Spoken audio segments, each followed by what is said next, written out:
Siamo giunti al penultimo appuntamento ufficiale. Come to the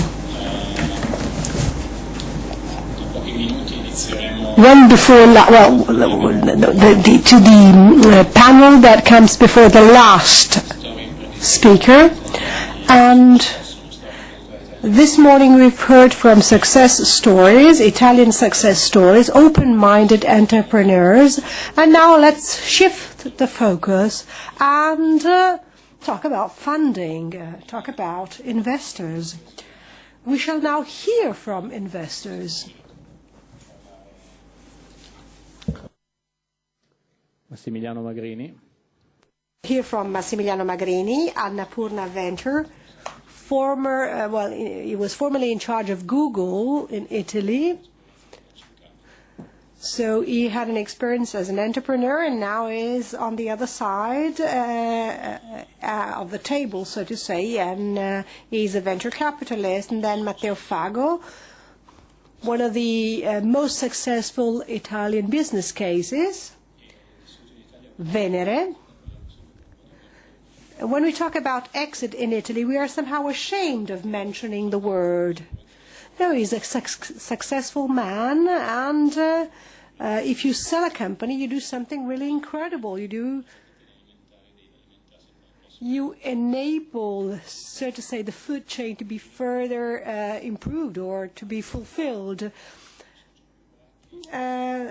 The moderator will be Mr. Giampio Bracchi, working for the Milan Polytechnic's Foundation, and is an affiliated of Mind the Bridge because he deals. The association is an affiliated of Mind the Bridge because they focus on incubators and startups.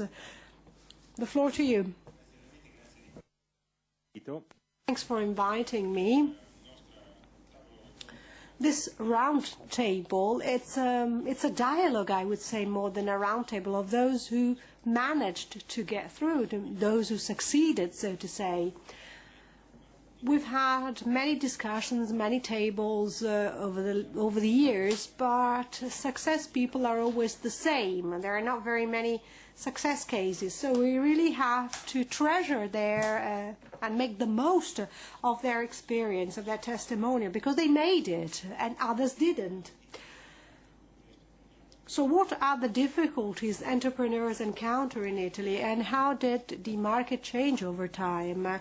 The situation today is much better than what we had 4 or 5 years ago. So there has been progress. Progress has been made, but we are not at the center, at the very heart of technology. Our country is a country of entrepreneurs. We all have VAT registration number, 5 million of VAT registration numbers, but it's a blue-collar economy, ours, or entrepreneurship, so to say.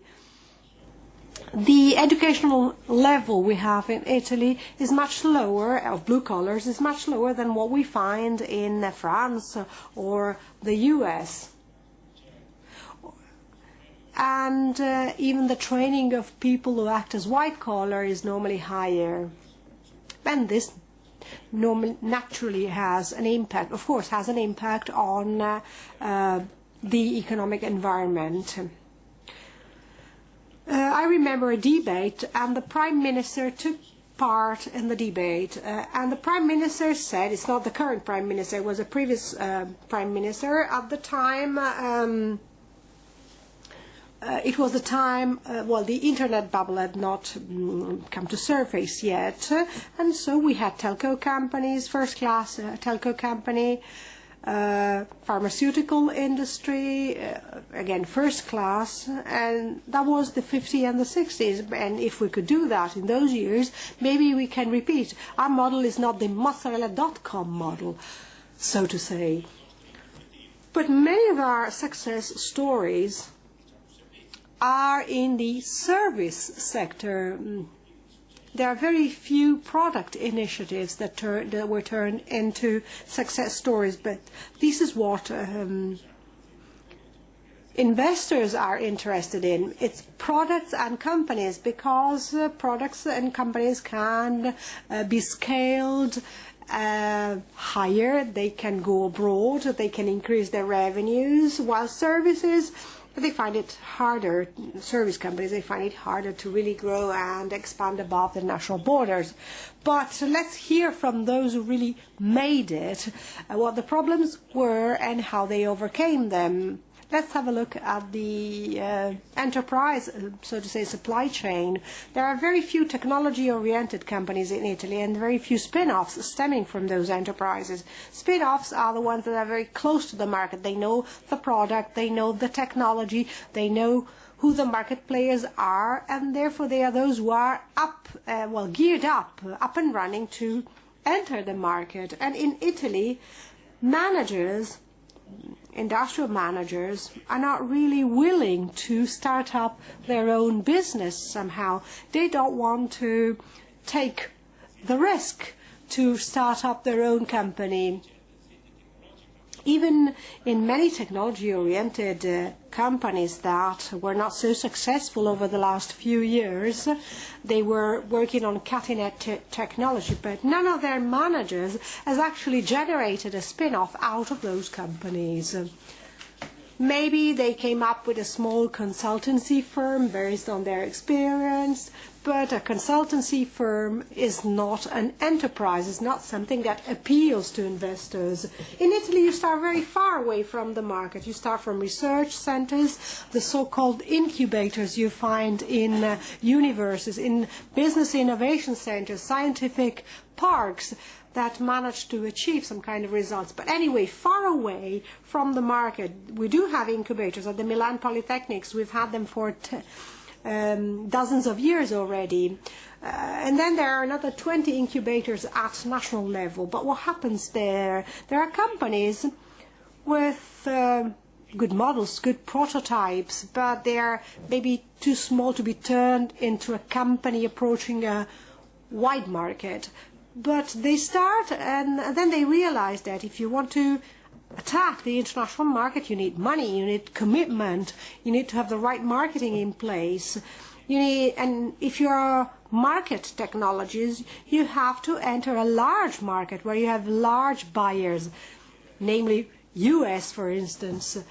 And people have to be willing and prepared to travel back and forth. So most people give up. After 2-3 years, they just give up the business. And they developed a business prototype. The know-how was good, but they just end up delivering services to Italian companies. And at that point, they are no longer appealing to international investors. They never go bust. But what do we have to do? We have to compel them to think big, to attack the US market. That's why the Polytechnic has joined Mind the Bridge, so that they support our company, so that they open up a desk in Silicon Valley in California, but they are not left on their own, so that they are supported when they meet investors or when they meet prospective customers. They have to get out of their shell, so to say, and get out into the real world. You know that in the US, business angels have financed more companies than venture capital has done. We do have an angel network in Italy as well. There are 2 or 3, but the number of deals is not so big. And they are putting their own money at stake. I mean, they're risking their own money. Business angels are using, the golden handshake they get when they leave the company, and they invest it. And normally you do not finance a startup with a loan or a mortgage. You need somebody to put the capital on the table. And then venture capital comes at a later stage. After the year 2000 in Italy, venture capital had disappeared. The large families, large business family had their own labs and incubators, and they had hired family members to work in those incubators. But after that, nobody has ever invested in Italian startups. In Italy, private equity was stating, we do not engage into technology venture capital. We just invest in companies that are sound. Now the situation has changed thanks to the help of many people, and not last your help too. And many associations have provided their contribution in this respect. So we do now have 7 or 8 venture capital funds that are going to finance or that are willing to finance Italian startups. Some of them are private funds. Others were somehow promoted and started by financial institutions, other by banks, local financial institutions, other by banks. So there are a number of initiatives that have up to 100 million euro as critical mass to be invested. But the Americans would say, what do you do with 100 million? You have 2% per year commitment, 2 million per year, and 2 million, it's nothing, it's peanuts. You don't have world experts to manage if you have 2 million under management. But, I mean, we're quite happy with even less than 2 million. There must be a starting point. We have to start somewhere. So we put together a group of people that are managing venture capital funds. Venture capital funds, they try and stir researchers at university level and ask them to turn their research outcomes into products.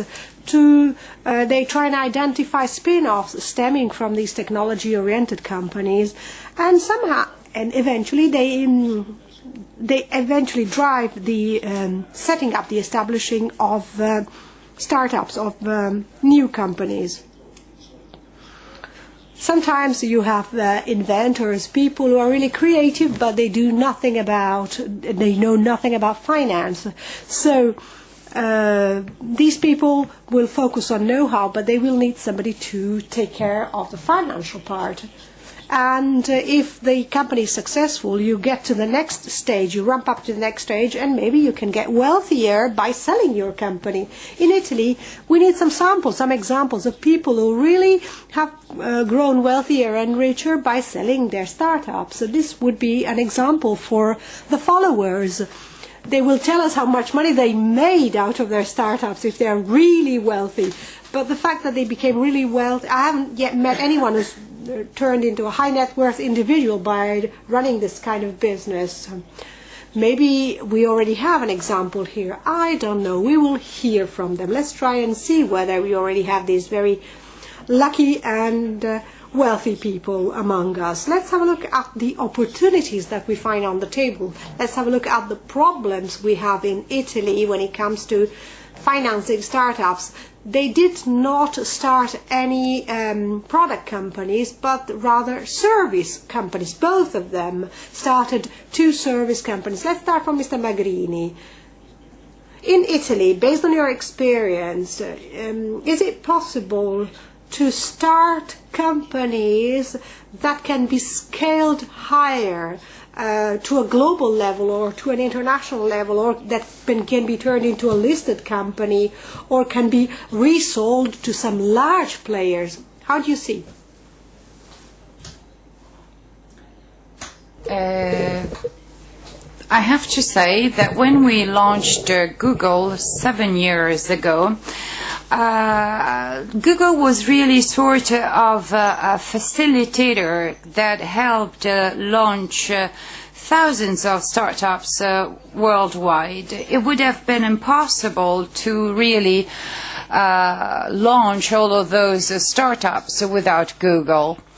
Problem is that this platform created very many opportunities for startups to grow.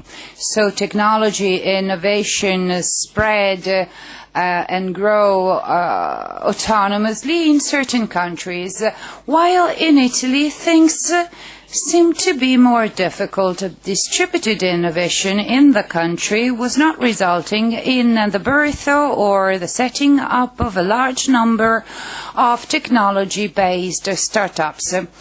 A typical case was his case. Venere was used by using an extremely well-conceived distribution system such as Google to distribute its services.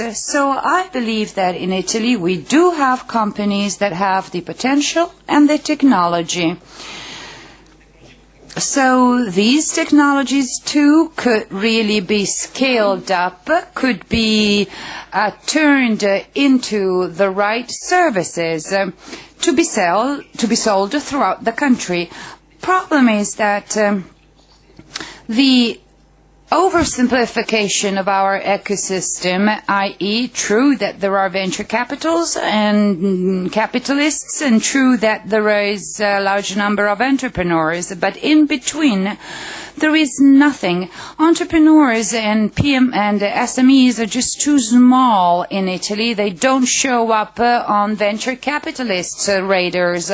So the entrepreneur cannot gather around herself or himself all of the skillful and talented competencies that are necessary to scale up the company. Also, you know that specific skills are necessary if you want to launch a product or if you want to launch a service. And these skills must be scalable so that you can have the company grow. I have launched a company that essentially doesn't require much capital. But what it requires is a large number of specific skills that must be spread over a number of projects. But you instead set up a company that is extremely interesting, and you did so at a point in time when many other companies were doing more or less the same thing. I remember that back then there were so many people that were, submitting business plans or something that would look like a business plan to launch a company similar to yours. But in a couple of years, these initiatives just ended up in smoke, and probably they went back to the consultancy firm from which they started in the first place. Instead, you made it. Why did you make it while others didn't? Well, difficult question. I don't know if I can answer.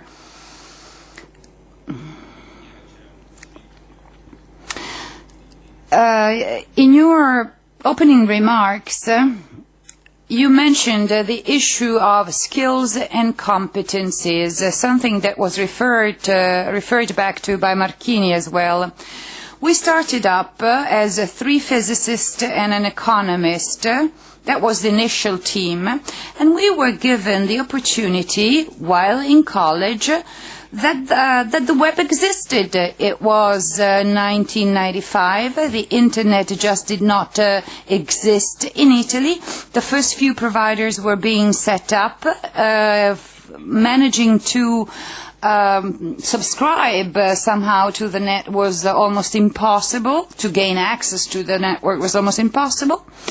So in my group, I was preparing my doctoral thesis, and we realized, me and my friends, that some researchers had set up a service company for the university.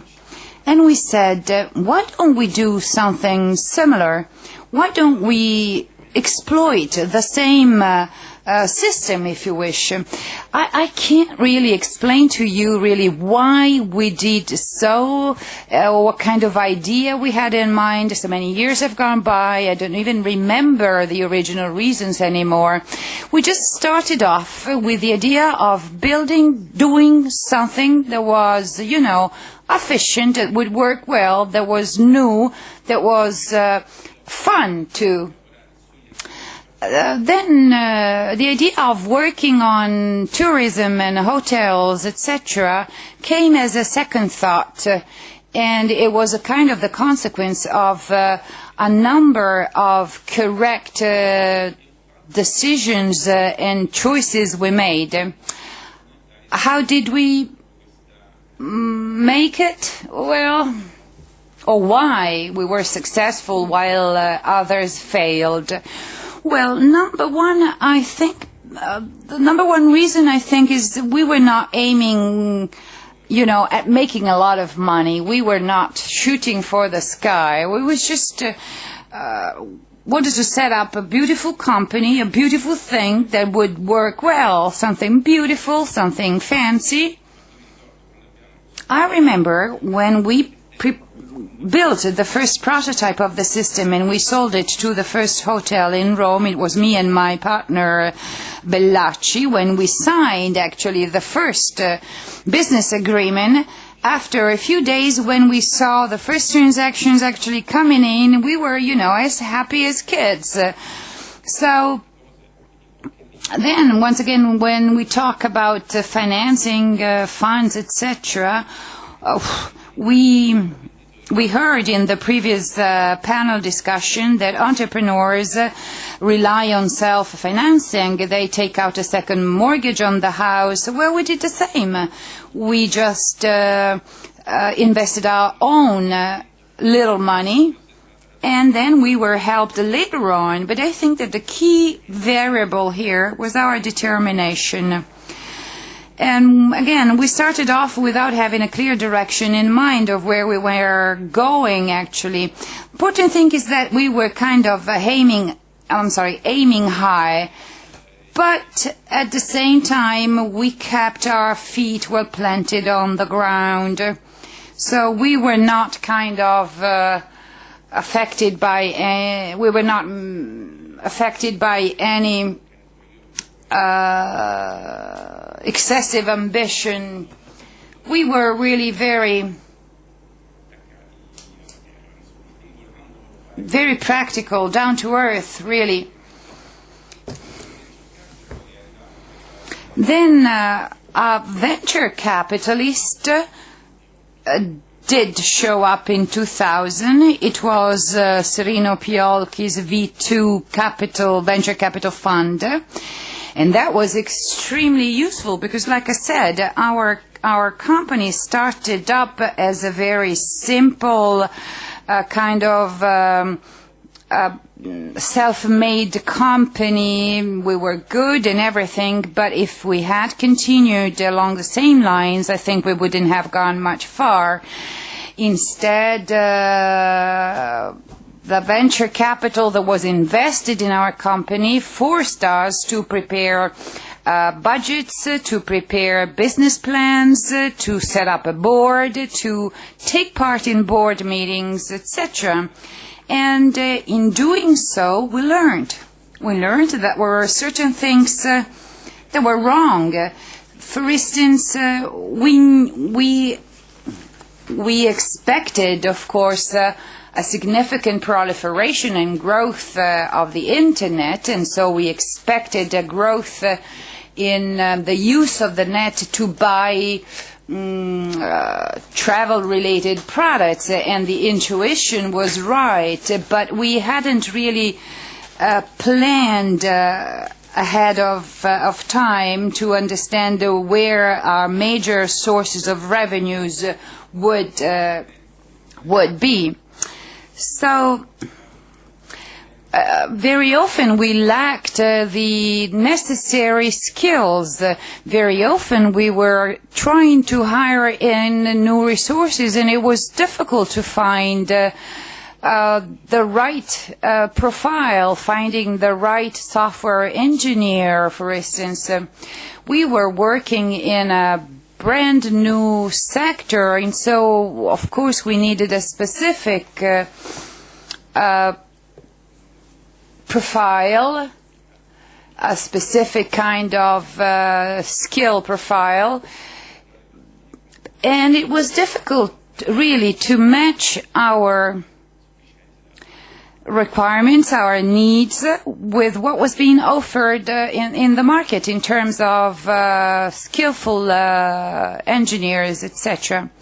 Mr. Magrini, you worked in an international leading company, and you developed the you helped the local subsidiaries of this multinational grow and develop, but you were working on a business plan that had been developed by somebody else.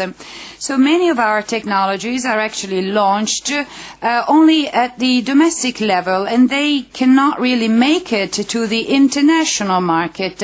What do you think about this? These companies that, after all, can really operate on the web and thus could sell to the world, how come they cannot get out of the national borders? Well,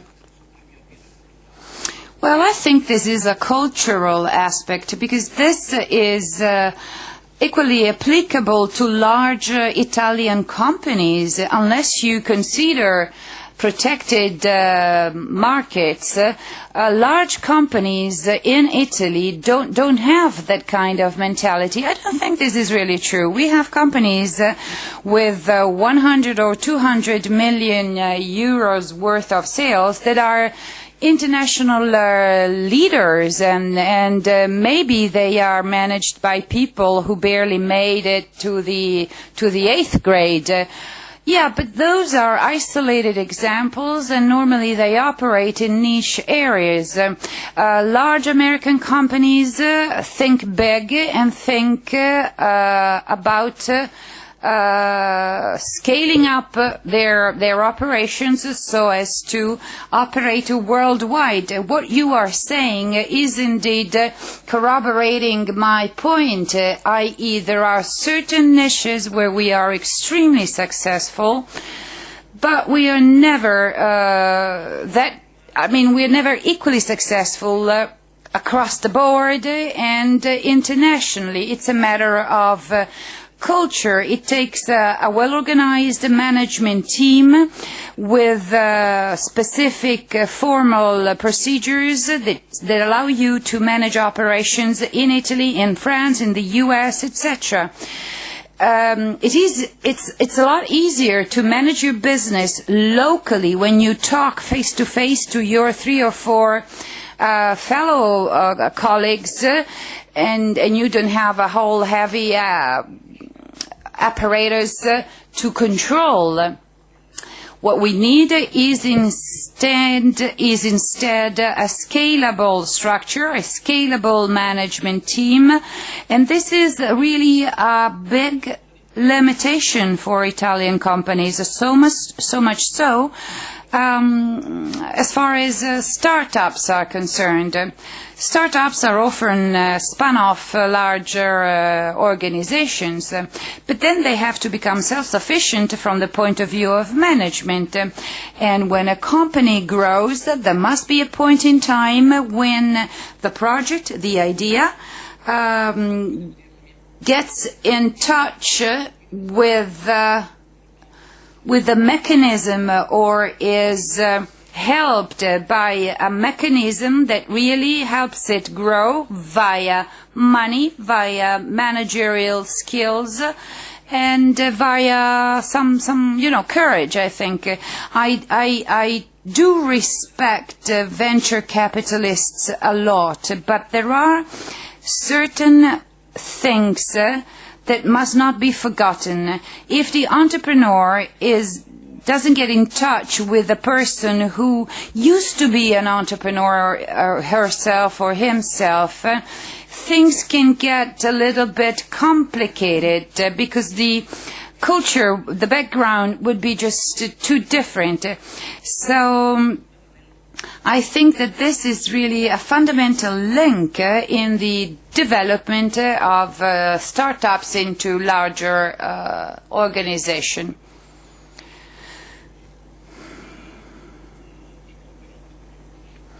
So,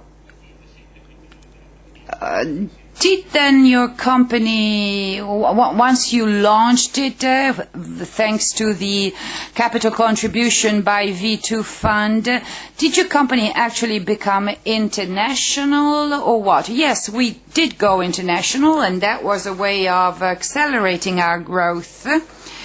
I have to say that venture capital really helped us travel down this road, helped us go international, because the purpose of the funding or investment itself was having money so as to finance our international development. And we didn't simply duplicate the same structure in all the countries we wanted to reach. And that was due to the fact that our structure allowed us not to delocalize all activities. And that was very important, because that way we could expand internationally in a cheaper way. So internationalization was key to the growth of the business.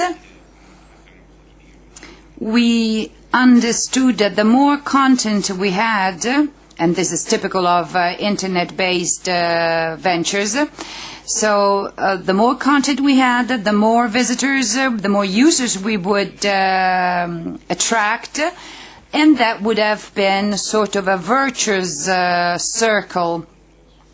So we started to work with Google on PPC, and that was another important brick that we added to the whole construction. Many startups used Google as a platform for growth. Google was something that really accelerated our growth remarkably.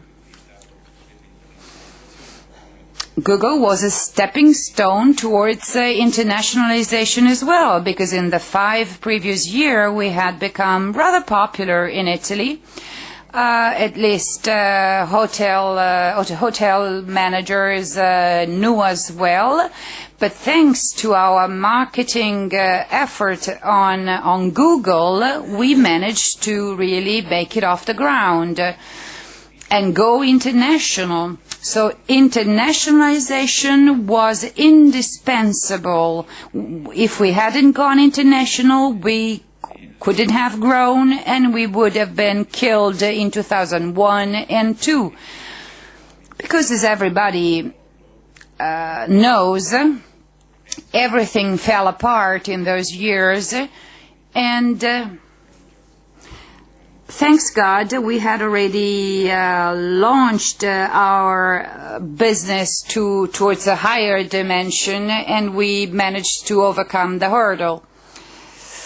So you started off by saying we wanted to do something beautiful, and this is nice because you wanted to do something beautiful, and this is really an ethical purpose. If you read the Caritas in Veritate encyclical letter, you see that this is exactly what the Pope too is wishing and hoping for.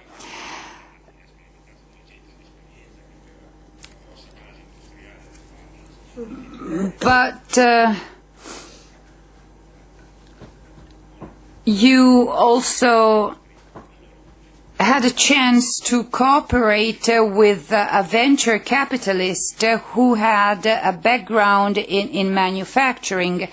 So the venture capitalist does help the entrepreneur, and does so by financing the operation.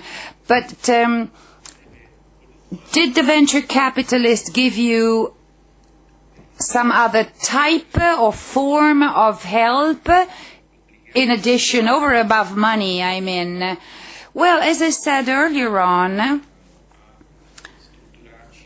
we were forced to organize the business more formally in a way which probably we wouldn't have done spontaneously. He kind of pointed us in a direction that forced us to adopt internal procedures, rules, etc., so that we could really scale up the organization. We didn't have this approach earlier on. We had a completely horizontal organization. The hierarchy simply did not exist within the company. We were a team. We were a work group. We were just working together, all at the same level. But the intervention by the venture capitalist really forced us to comply with the rightful questions that are normally asked by the investor, i.e. questions such as how is the company going to be faring next year or in 3 years or in 5 years, etc. So when you have to come up with well thought out answers, preparing a budget year after year, managing costs and revenues, etc., is good training for the entrepreneur too.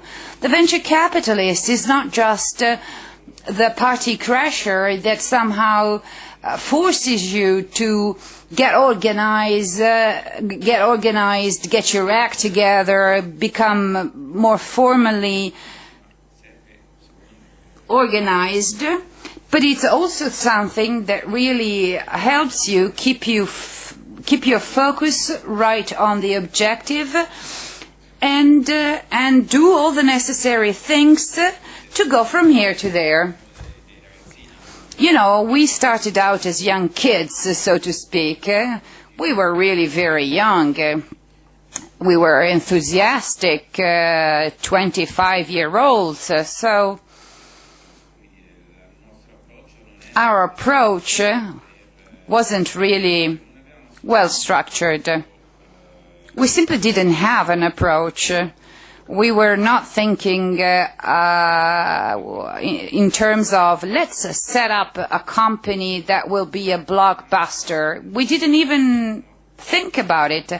So we were shooting high, if you wish, aiming high, but at the same time we were keeping our feet planted on the ground. I want to do something nice, something beautiful. If what I do is going to be liked by others, fine. One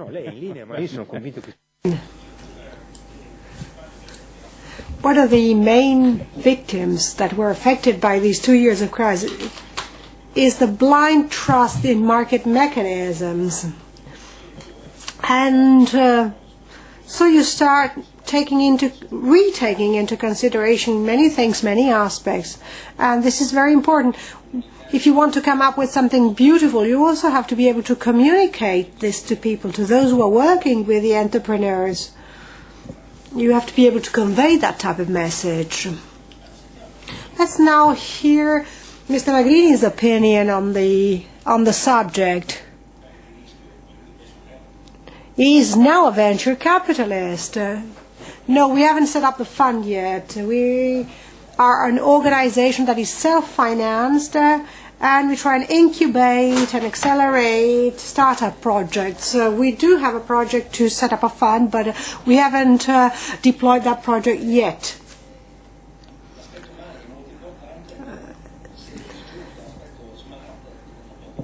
And indeed, you have to be a venture capitalist or an incubator or whoever is going to finance or be part in the value chain has to add value or generate value for the entrepreneur. The Italian system is not so complex. If you have money but you don't have competencies and skills, you cannot be effective in your action. So I know the digital business is not so capital intensive, but competence is the prevailing element here, is the prevailing factor. I totally agree with what Matteo just said.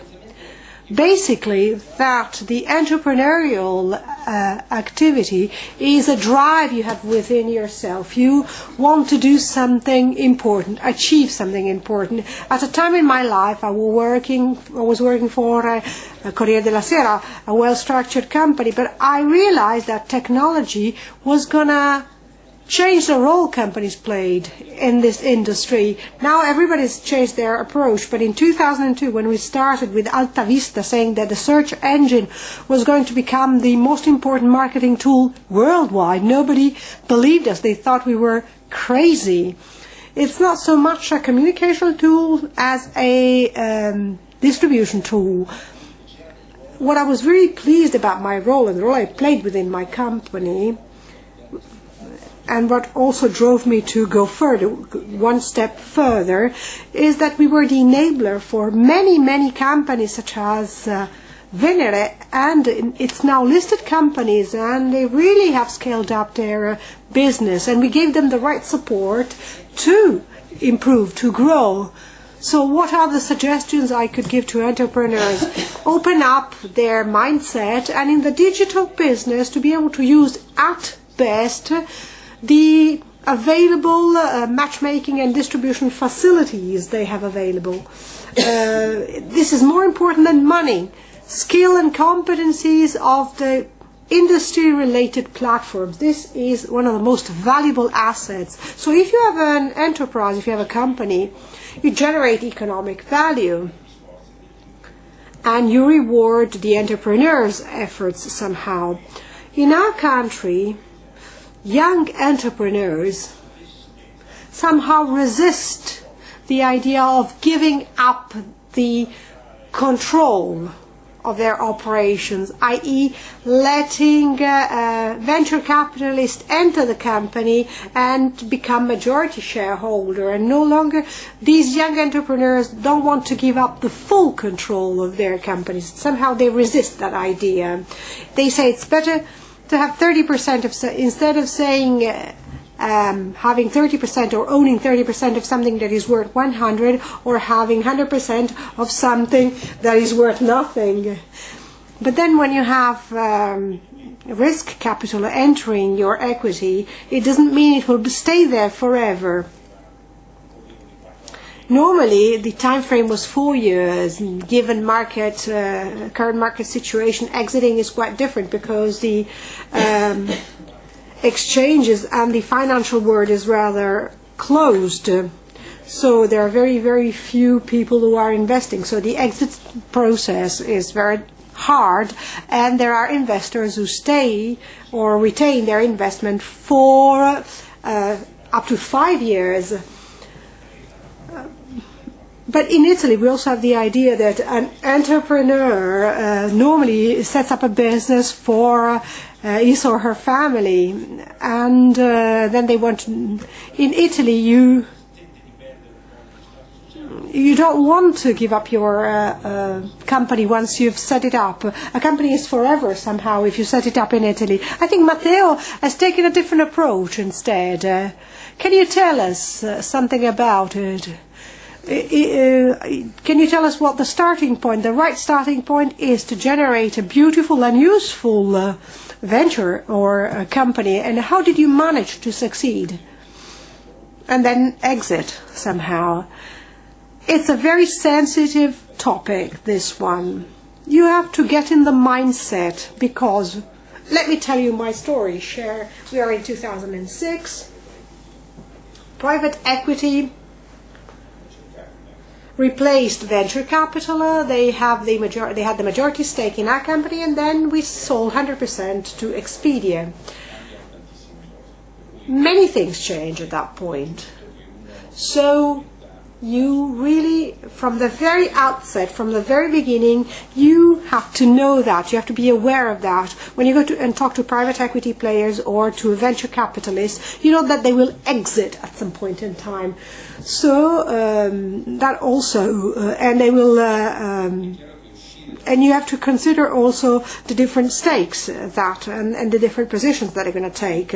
So you put so much effort into your company, you put a lot of yourself into the company you set up, so you have a very strong tie with that company. So it's hard to give it up somehow. It's a hard process.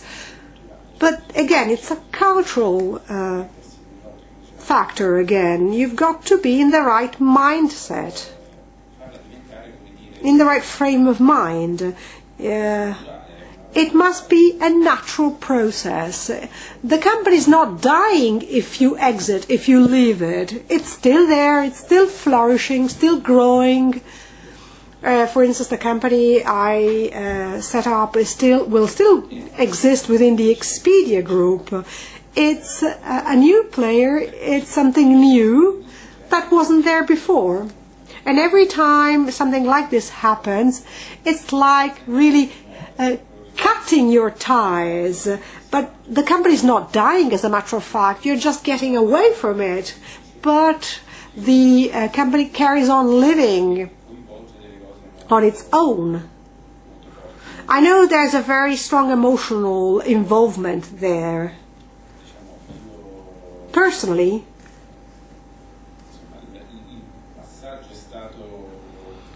the stage I went through was the following. It was a rather complex stage, a complex process.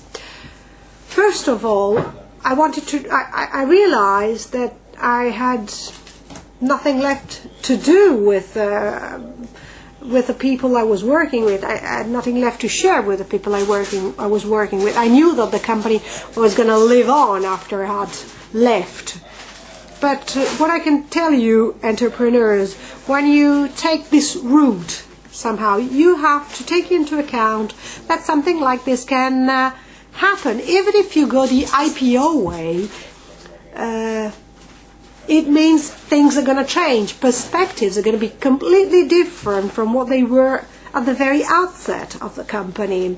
You have a board, your role is different, you have board meetings.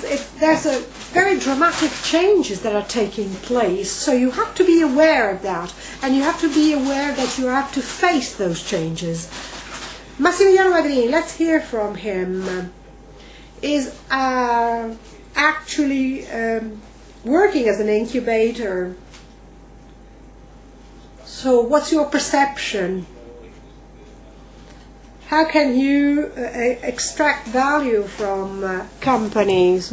Oscar Farinetti, I'd like to mention this Italian entrepreneur. He founded a chain of electronic retailers. Entrepreneurs are born to build things, to generate things. So the activity they take fun in, or they are happy to engage in, is that of building, generating.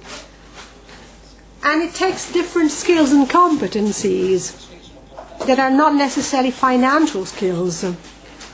And entrepreneurs are trying to duplicate this type of experience. I engaged in 3 different startups, one after another, and I still really take joy and delight in building things one time after another. It's like an asset you embed in yourself and then take with you, even if you leave the company. Entrepreneurs who are not capable of really building something and starting to think of something else and develop that something else,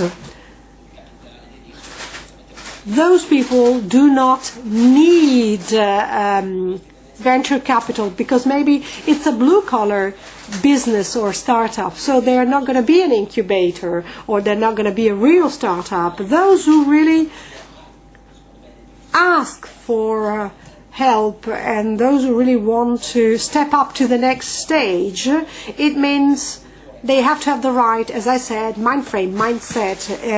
They're rather young people, as it happens in the States. In the US, the average age of startup entrepreneurs is really getting younger and younger.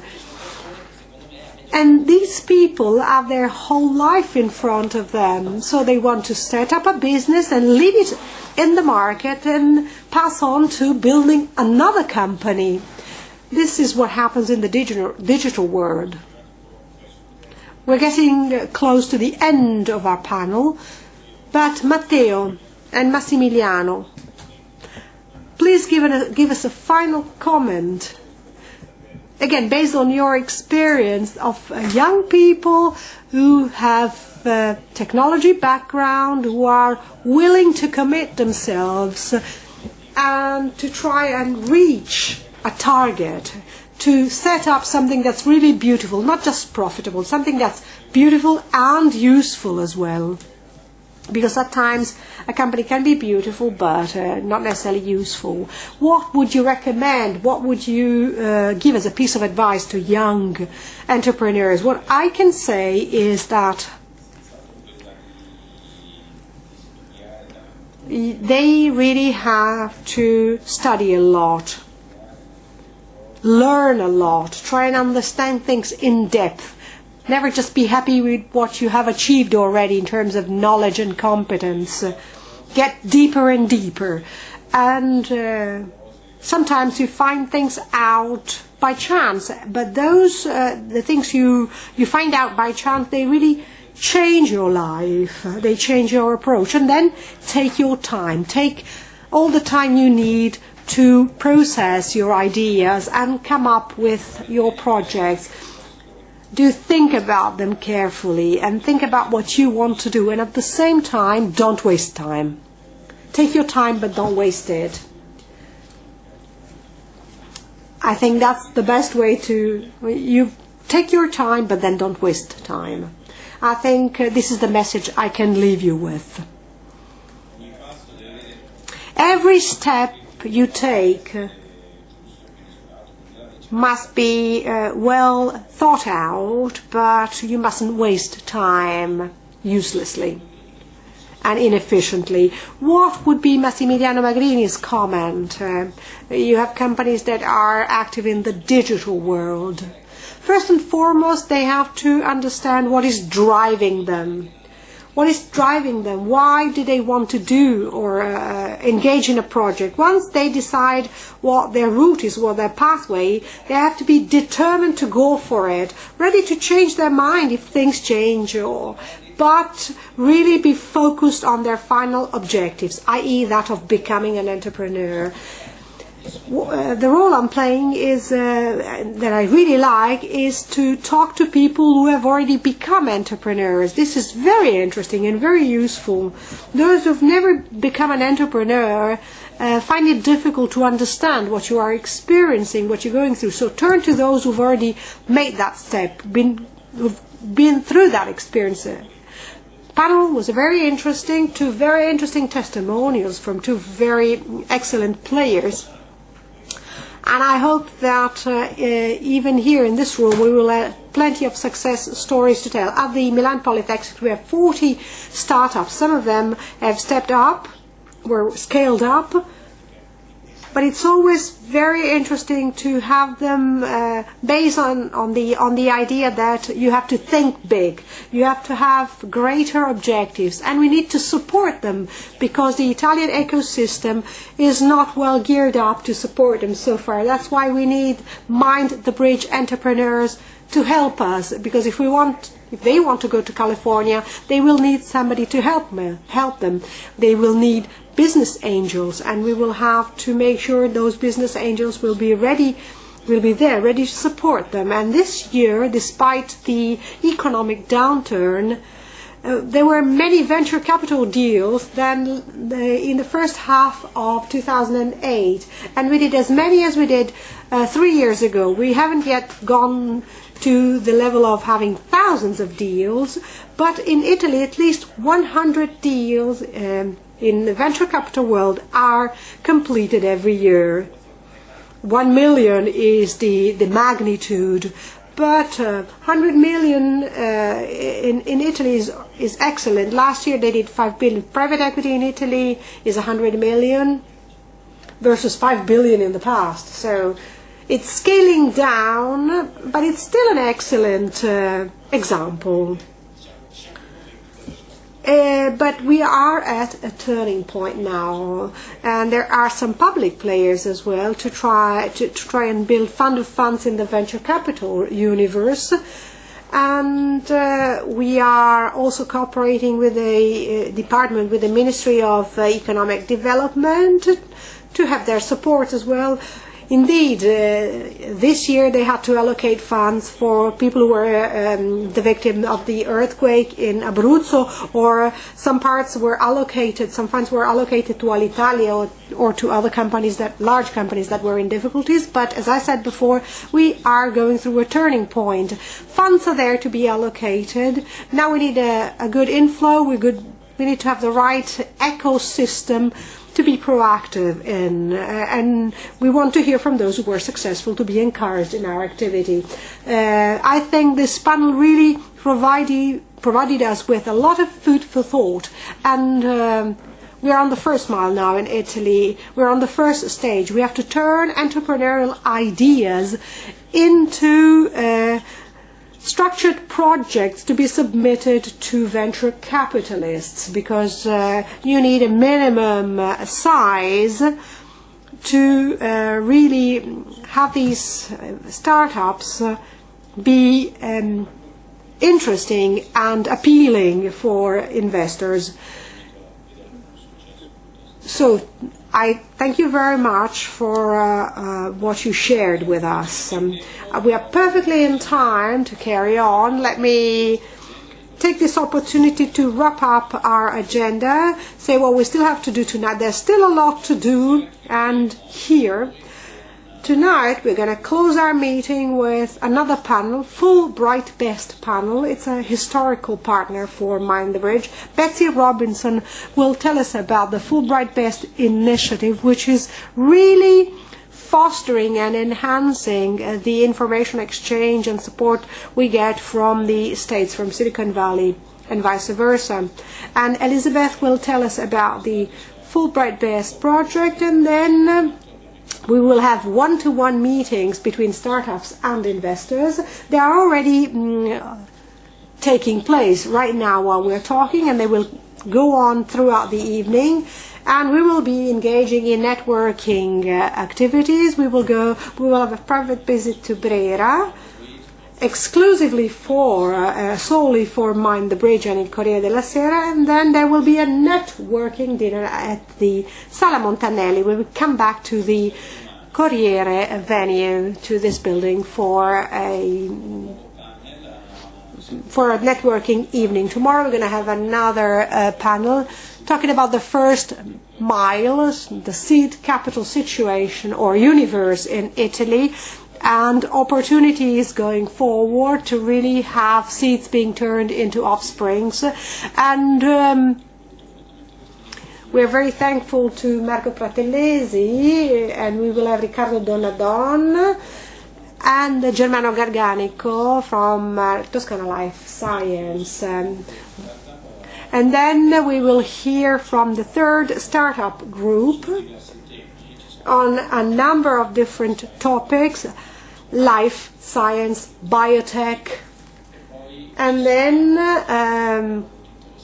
there will be a very interesting moment with Beppe Severnini, who will talk about, again, success stories, Italian success stories in Silicon Valley.